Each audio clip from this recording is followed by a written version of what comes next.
Good morning, Shri Swami Samarth. Welcome to mini blog. तर आज आहे श्रावण महिन्यातील दुसरा सोमवार आणि माझी सकाळची छान अशी पूजा वगैरे चालू आहे. तर बघा आता स्वामींची ह्यांनी पूजा करून घेतली आणि मी नमस्कार करून घेतला. आंघोळ करून आले, स्वामींना नमस्कार केला.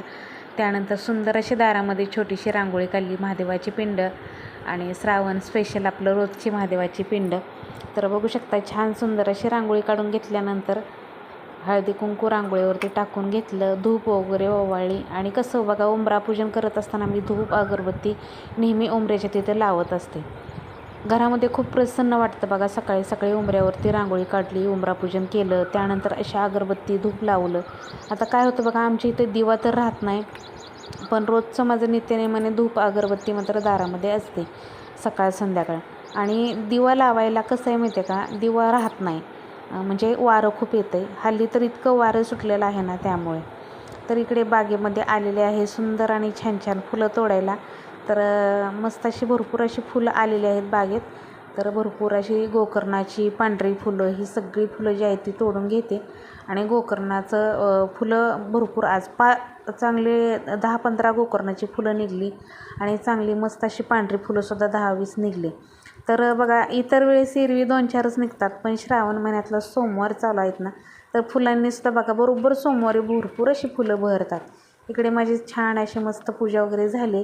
चला म्हटलं आता बागेतली फुलं आणू आणि मस्तपैकी फुलं वाहूया. तर बघा, सकाळी यांनी तोडूनसुद्धा एवढी फुलं राहिलेली आहेत ती मी तोडलेली आहेत. सकाळी ह्यांनी पूजा ज्यावेळेस स्वामींची केली ना, तर त्यावेळेस त्यांनी तोडून आणले होते. त्यानंतर माझी पूजा वगैरे झाल्यानंतर मी पण आणले, तर एवढी फुलं निघलेली आहेत. फायनली मस्त अशी आपल्या महादेवाची पूजा, देवांची देवपूजा सगळं झालेलं आहे. कुलदेवीचा कलश वगैरे सगळं, म्हणजे पूजा वगैरे सगळ्या झाल्या. तर बघा, छान असं मस्त प्रसन्न असं वातावरण होतं पूजा झाल्यानंतर.